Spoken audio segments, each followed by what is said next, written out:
Hello to everyone that's logged on for this evening's webinar. We're going to get started in 5 minutes at the top of the hour.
Hi, everyone, and good evening. Welcome to tonight's webinar, Strategies for Effective Decision Making. So glad you could join in. Glad to be with you this evening. Before we get started, I always love to give a huge shout out to Justin Gray and the amazing team over at 99 Neon Agency for bringing people like myself in to share valuable information, tips, skills with the wonderful people like you, all of you in the entertainment industry. All of us in the entertainment industry, regardless of what we do, we're always looking to build skills, to better ourselves, to expand our minds, our thinking. So I'm glad to bring programs to you constantly. I have a program with you all, obviously, this evening and then tomorrow evening as well. So hope you can tune in tomorrow evening also. All right. Before we get started, if there's anybody that have been in rooms with me before, welcome back. So glad to have you. I know a number of people have been returning and really supporting, and I'm guessing liking the information that I'm giving. So I'm grateful for that. Thank you to all of you that are returning. For all of you that are new or it's your first time in a room with me, hi, my name is Rob Hinds, and the name of my company is Raise Your Lid Consulting. Through personal and professional coaching services, training programs like this is called a micro learning program, and speaking engagements.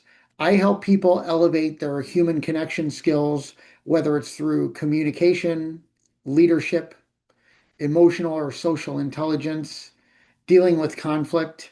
Tonight's topic is effective decision making. So, for all of us that have on the daily multiple decisions and multiple choices we have to make. Um, I help people address those things on a very, very deep level. So I'm glad to have you here with me. My website is at the bottom of this slide. However, at the end of the presentation, I'll also have a QR code for you if you'd like to scan it, and you could check out all of my social channels.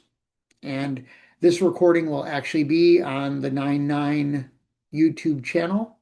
So if you want to come back and relive it, check it out. Glad to have you. Okay.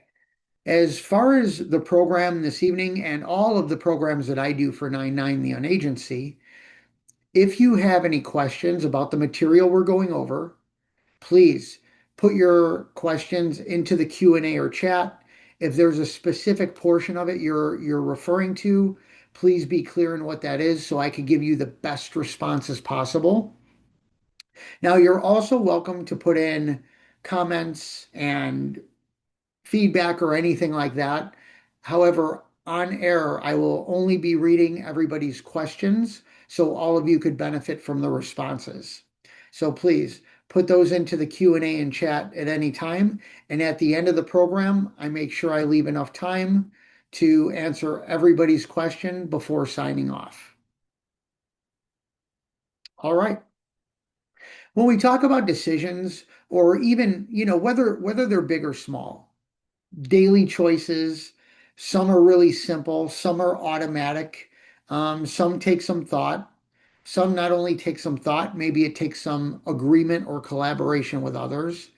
Whatever it is, I encourage all of you to look at decisions like keys that open doors to possibilities. Now, some of those possibilities could be, if it's work related, getting more work or getting the work that you want. Maybe some of those decisions are around finances, whether you're going to buy a new car, a condo, a home, something of that sort.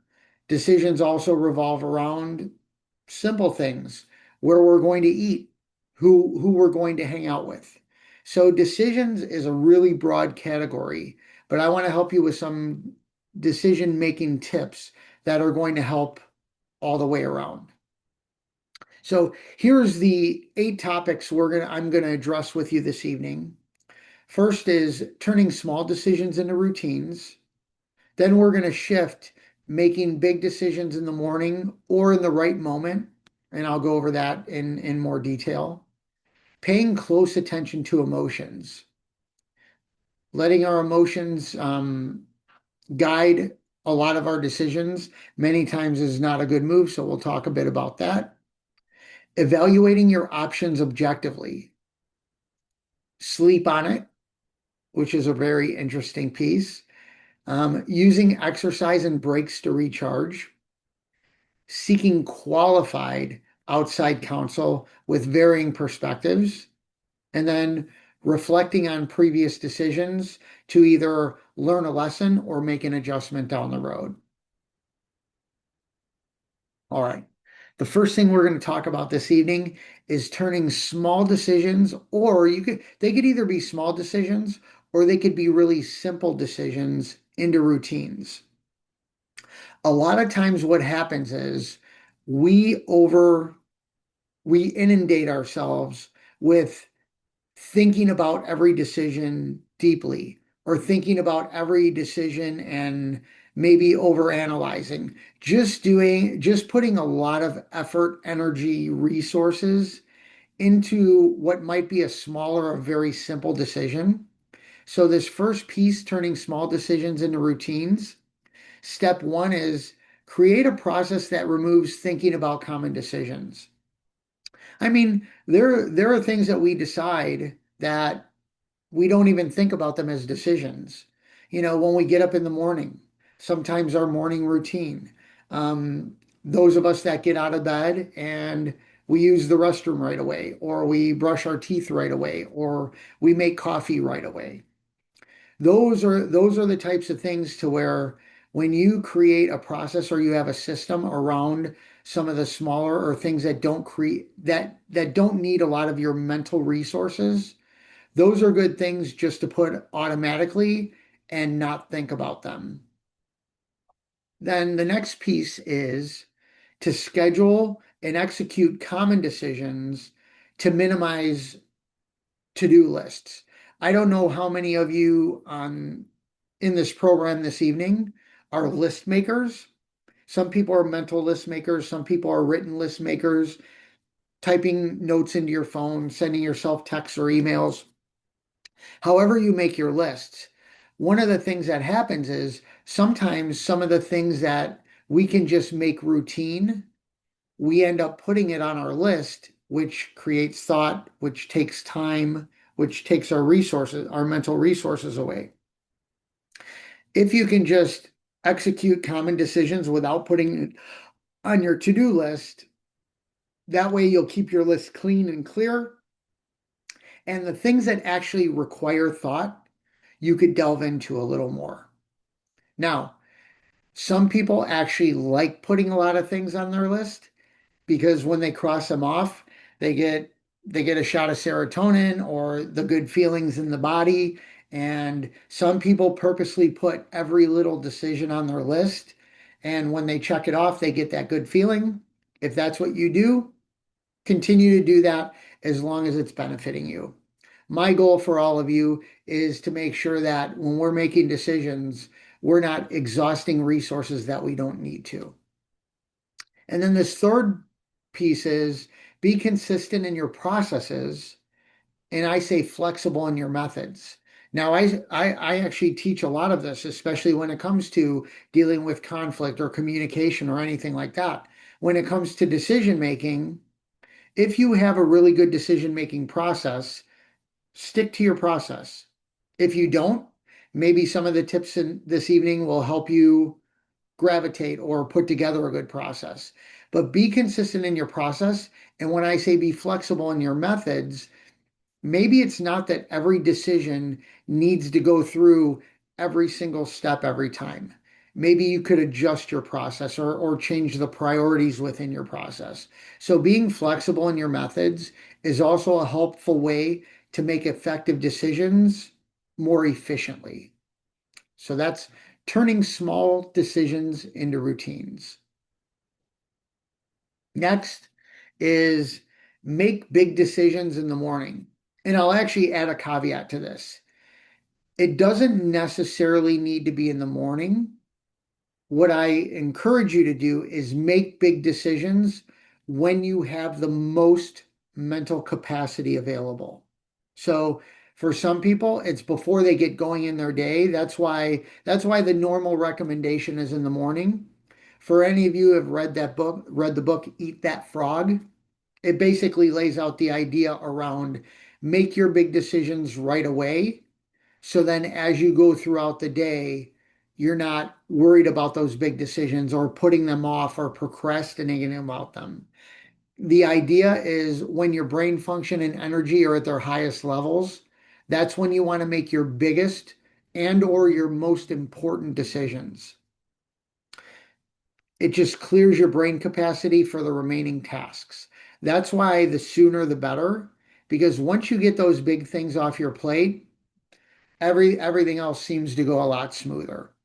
So those are making big decisions either in the morning or making big decisions when you have the most mental capacity or the highest brain function.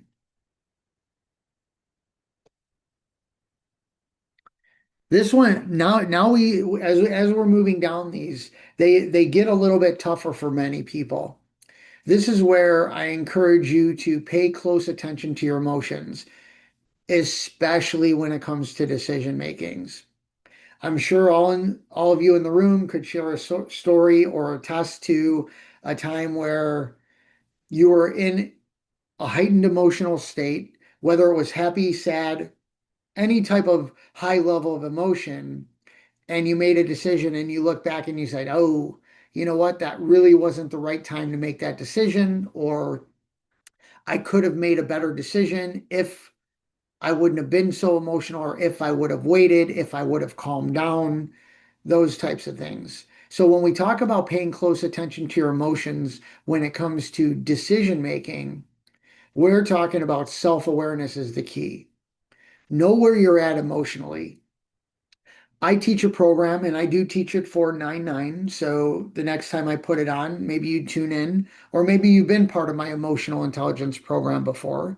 Um, when you're emotionally at your high and you realize it, this is a time to not only be aware of those emotions, but really determine that this probably isn't the best time to make my best decision. If you could just tune into your awareness when you're in an emotional state and you need to make a decision, chances are you're going to let those emotions simmer a little bit and you'll be able to think through a little bit better and a little bit clearer about the decision you're making. There's a term that's been said in many ways by many people. I put it this way. When your emotions are high, your intelligence is low. And when your intelligence is low, that's when people make decisions that they either regret, they realize that they could have been different, they realize that they could have been better. So when your emotions are high, just know in all human beings, emotions are high, intelligence is low. The goal behind paying close attention to your emotions when it comes to decision making is letting those emotions pass before making decisions. Now, I do have, especially with my coaching clients, when I work with them and they say, "Well, Rob, you know, I was in either a heated moment or a heated situation, or I needed to make that decision really, really quickly. How do I take those emotions away?" And one way to do it when the situation is moving along really quickly is taking a brief pause just to say to yourself, "Okay, I realize I'm emotional right now." Just that alone gives your brain and your body a little bit of time to simmer down before you need to make that decision. And the more you practice that skill, and it is a skill, the more you practice that skill of quickly being aware of your emotions and simmering them down quickly, you'll actually build that muscle in you and you'll be able to make decisions quicker with less emotions. Pay close attention to your emotions, people. All right. This next piece is evaluate your options objectively. Now, for some people, this is more difficult because realistically, all of us have biases. All of us have what we believe, what we think, what we want, and looking at things objectively, looking from the other side of things, being open to different perspectives. When you're evaluating your options objectively, this is a really good tip for you to make really effective and successful decisions because you're going to do these three things. First of all, you're going to look. You're going to look at all the options from all the angles. You're going to take everything into consideration.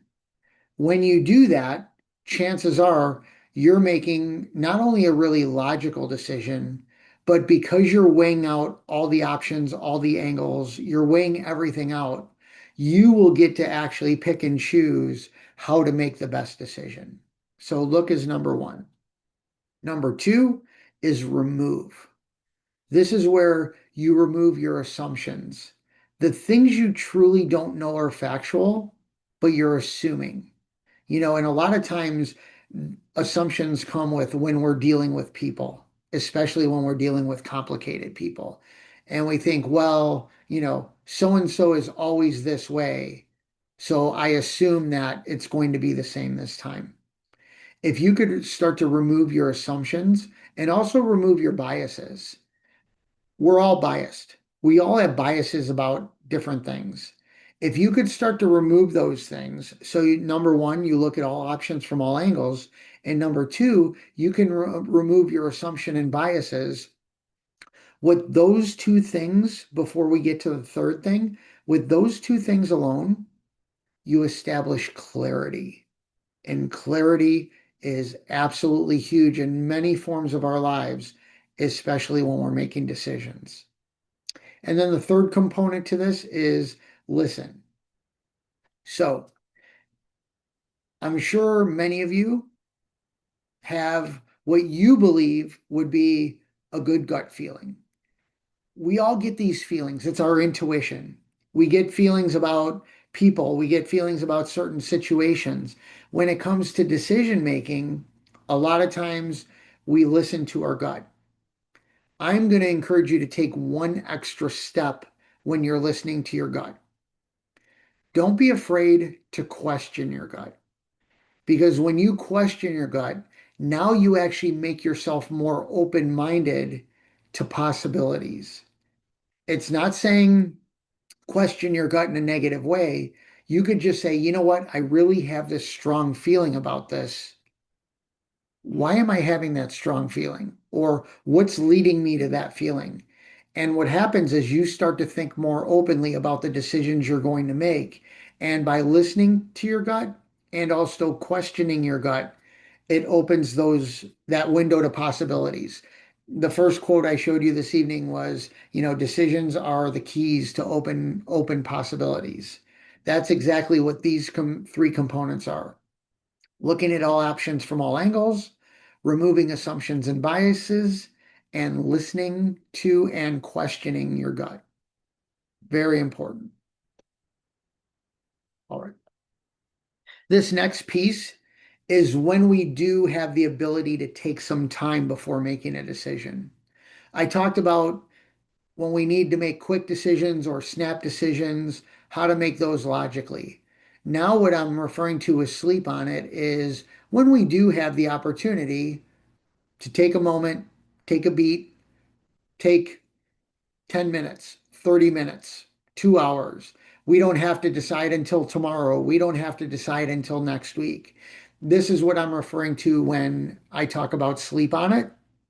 So this gives you time to fully evaluate. Going back to our last slide, when we talk about looking at all angles and all perspectives, when we have time to do those things, it's it's definitely more realistic and more valuable. It gives you a chance to run through all the scenarios, kind of the what ifs. What if I were to go down this route? What if I were to make this decision? What if I were to buy this product versus this product? What if I were to take that modeling job over a music contract? Something like that. So running through all scenarios is a really solid way when you're sleeping on it or taking time. The other term for sleeping on it is just taking time to think about the decision. Now, on the opposite end of this, I don't want you to misconstrue sleeping on it with procrastinating or overanalyzing. I myself, I'm a recovering overanalyzer. There's still some things that I overanalyze. However, my self-awareness is at a higher level now. I realize I'm overanalyzing, and then I just get to it and say, you know what? I have enough facts or I have enough data to make this decision, so I'm going to make the best decision I can. With sleeping on it, the great news about it is you have time to evaluate everything. The challenging part about sleeping on it is putting things off and procrastinating. So that's one of my encouragements not to do. All right. Now we're going to talk about using our time wisely. I do a program about tips for time management or what I call mind management. So this is where now what the encouragement around this piece, using exercise and breaks to recharge, is when you find yourself in constant decision mode. Maybe you're the list maker that really forces yourself to consider every single little decision and you haven't created automation, just decisions that you make. One of the decisions people automatically make is if they go to the same place for work every day, they have the route. They don't even think about the route, they just take their route to work. However, if we're taking too many things into consideration and we're really pushing ourselves into a lot of decisions, these are some healthy ways to relieve pressure and stress. Use exercise, take a break. Um, there's something called the Pomodoro technique, where basically you take 25 or 30 minutes and work really hard on something, and then you take a 5 minute break or you take a walk for 10 minutes. And a lot of times, if any of you are writers, whether you write music, whether you write scripts, um, whether you do anything of that sort, a lot of those people use the Pomodoro technique because they know now they could focus, or people who are very distracted. If you're somebody that's very distractible, something like the break around a Pomodoro technique would be something very, very, very valuable for you. Now, when you are taking a break, this is taking a real break. It's not taking a break to scroll TikTok or Instagram. It's taking an actual break so your brain has time to recharge and process decisions a lot clearer, a lot better. Sometimes people schedule these things. I do. I schedule time every week to learn. I schedule time every week to think. I schedule time every week, and sometimes I schedule what I call white space. Now, with white space, I schedule time that's not dedicated. Once I get to that white space moment, I could choose, which is a decision on how I'm going to use that time.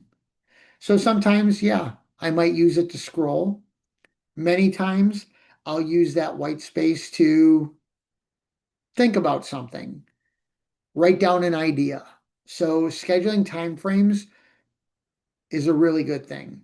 Using exercise, using breaks. Some of you may be gym addicts. Some of you may walk. Some of you may not be physically active at all. If there's something that you can do to recharge yourself, great. Whatever that thing is, use exercise and breaks to recharge. This one is very specific because we live in a world of advisors. We can go on Facebook, any of the social channels, and say, hey, I'm thinking about this. What do you think, world? And the world will give you their opinion. That's not what I'm talking about. Here we're talking about seeking qualified people to help you with whatever decision you're making. So, for example, I'm not good with auto mechanics. I would not be a good person to give you advice or anybody seeking advice from me on repairing cars. Just not my thing, so I don't go there. So, really, when I'm talking about seeking qualified counsel with varying perspectives, that's also important too. People with varying perspectives. If we only go to people that think exactly like us, we don't expand ourselves. We continue to think exactly the way we're thinking and make our decisions the same way we're making it.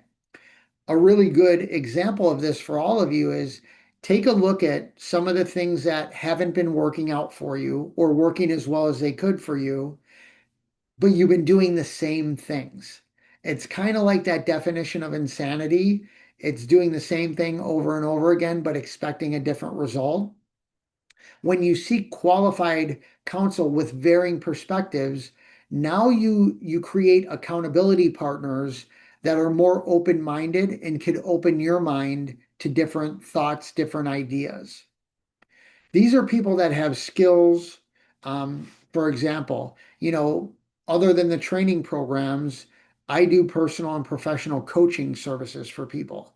And when I do that, I've become a very skilled questioner. I ask very purposeful questions. I raise my level of listening skills. I'm a really good listener. I'm a solid observer. So when I'm able to do that for my clients, I'm able to help them make better decisions on their own by helping them with those skills and having those skills myself. Also, having somebody who understands your situation and can address it without bias. This one, people, is a hard one because normally people who understand your situation, they do want to commiserate with you, they do want to stand by you. They also have the same bias as you do. So, if you could find somebody who understands the situation and can help you with it and help you with the decision without bias or with less bias, the better off you're going to be. Okay, then we get to reflecting on previous decisions. Now, this is where I call this the lesson learning phase. Many of us have made decisions and we still make decisions.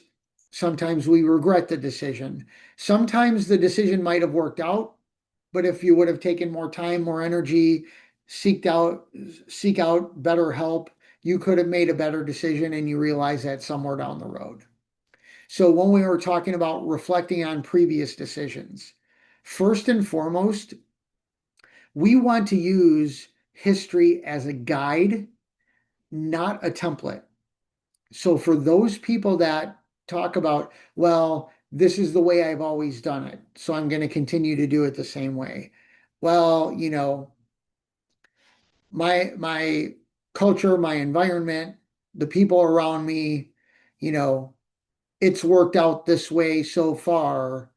And even though it's no longer serving me, I'm going to continue to do the same things. That's when we're using history as a template. If we use history as a guide, we look back on those previous decisions and we say, okay, I've done that several times this way. Here's what I've gotten out of that decision. Here's what I haven't gotten out of that decision. Now we get to part two of this, learning the lessons of past decisions. The lessons of past decisions are more important than the past decisions themselves. If you could extract learning, if you could extract lessons from your past decisions, that alone is going to help you make more solid, better, more beneficial decisions in the future. Now, when you do reflect on previous decisions, you are living in the past at the moment. So when you're doing that, you want to be clear, you want to be quick, you want to be purposeful in your historical reflections. The challenge around looking at your past decisions is staying there for too long. It's called rumination. When you're ruminating about it and you're like, oh man, I made this decision and it didn't work out. And now you're remembering all the details around it. The more we ruminate on decisions, number one, the more we hold back from making better decisions. And number two, it not only keeps us where we're at, it actually diminishes our motivation, our inspiration. It diminishes our energy. So living in the past with your decisions, if you need to reflect on it, make it quick and have a purpose around it. That's reflecting on previous decisions.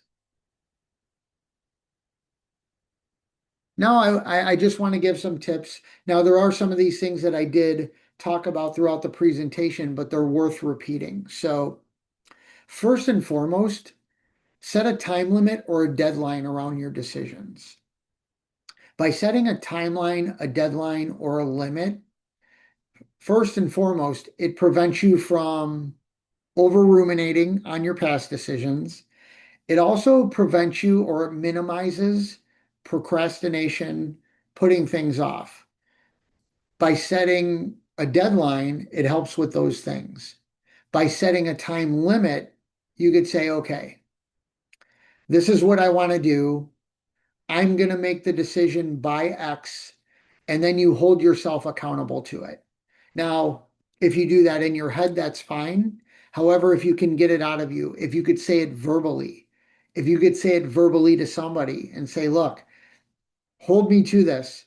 I'm going to make this decision by next Tuesday at the latest. If I don't, I want you to hold me accountable. That's where great accountability partners and qualified resources are really helpful. By setting a time limit, you give yourself, you already know when that time limit's coming up. You could gather all your data and make a decision very, very impactfully for yourself. We already talked about seeking qualified or proven references or resources. You know, the world, the internet, social channels, they all want to tell you what you should do or what you should be doing or what you need to do without even knowing who you are. And many of us fall for that. We see the world advising us, or maybe there's somebody influential that's saying, hey, you really need to do this. Just keep in mind that most of that advice is what I call blind advice. It's giving you advice without context. So when you seek out qualified, proven references or resources, now you're having conversation with somebody who's going to understand the context of your situation or the context of what decision you're trying to make. A really good tip. It's a simple tip, but it's not easy for some people. Focus on the desired outcome. What this does is this starts to remove distraction or bringing in information that's really not important to the decision or bringing in people that aren't important to the decision. So when you could focus on, here's what I really want to get out of this decision, the more you could focus on that and always bring yourself back to that, the more clarity you're going to have in the decisions you make. We talked about reflecting on our decisions. So learning from the experience and making adjustments. Now, if you look back at your experience and it worked out fantastic for you, of course, rinse and repeat. Do the same thing over again if it's working for you. We're talking about when things could be adjusted, things could be a little bit better, things could be a little bit different, things could be a little more efficient, things could be a little quicker. That's when you want to learn from your experience and adjust appropriately. Be very, very solid in your decision making. Be flexible in your approach to decision making. If you're doing everything the exact same way, chances are you're not opening yourself up to maybe as many opportunities as possible with the decision. So be solid in your convictions. If you have a really good system for decision making, great. If you don't, create that system, but be flexible in your approach. Excuse me.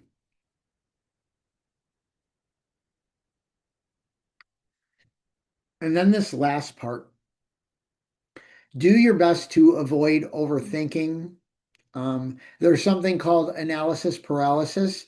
I used to be a victim of this all the time, or I victimized myself with this all the time, where I need more information, I need more information, I need more information before I make a decision.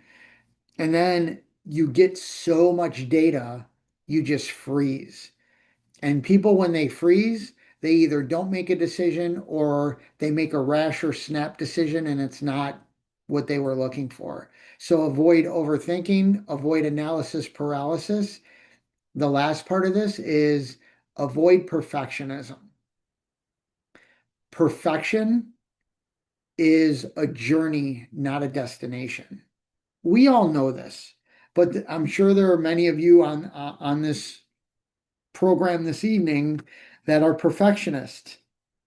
It has to be absolutely right for me to make a decision. That's also when overthinking comes into play, procrastination, all that other stuff. When you live in perfectionism, it's really, really preventative for you being efficient and effective with your decision making. Those are the tips that I have for you.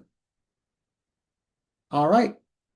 Just to quickly recap, turning small decisions into routines, removing things from your to-do list that are automatic. The things that are automatic, do very minimal to no thinking about them. Just make them part of your routine. Make big decisions in the morning or when you have the most mental capacity to be open-minded about it. Read the book, Eat That Frog. Very short, very simple read by Brian Tracy. Just keeps you on track with making those big decisions or important decisions when you have the most capacity. Pay close attention to your emotions. Start to raise your level of self-awareness. And when your emotions are high, just remember that your intelligence is low. So when it comes to decision making, paying close attention to your emotions is a very important thing. Evaluate your options objectively. Look at all angles. Start to, question your gut feeling a little bit. When your gut tells you to do something, it's okay to take a moment and question it and make sure, like, okay, why am I having this strong gut feeling? So evaluate your options objectively. Very, very good. Sleep on it. For the decisions where you are able to take some time, whether it's an hour, whether it's a day, whether it's a week, whether it's a month, when you have time to sleep on it or take time to make decisions, chances are you're gonna welcome in the right amount of data, more data to make the right decision or a better decision for yourself. On the other hand of that, don't sleep on it for too long. That's when we procrastinate. That's when we put things off. That's when we avoid things. You don't want to go too far when we sleep on things. Use exercise and breaks to recharge. Whether you decide, okay, I'm really going to focus on this for this amount of time, and then I'm going to take a walk, grab something to eat, have a fun conversation with somebody, meditate, whatever you decide to do, using exercise and breaks to recharge, that really helps you when you need to make decisions. Seek qualified outside counsel with varying perspectives. Start to gravitate to people that you may not necessarily agree with, but you want to have some understanding of them, or people that are going to appropriately challenge you. I do this with my coaching clients all the time. It's actually part of the agreement I have with them is for me to appropriately challenge them so they could start to think differently, a lot more openly about the decisions they're making. And then the last thing we talked about is reflect on previous decisions. We do want to look into the past to evaluate how to make adjustments in our future decision making. The challenge around reflecting is ruminating, staying in the past too long for it becoming preventative for you to make decisions. Okay. I'm glad you all made it through the presentation. My gift to you is if you scan this QR code, you will actually get an outline of tonight's presentation, all the tips that we talked about, and you could scan the QR code, download it, you could save it, print it out, do whatever you like with it. It's yours to keep. And while all of you are scanning the QR code, I'm going to go into the Q&A in the chat, excuse me, and see what questions people have. So let me take a look.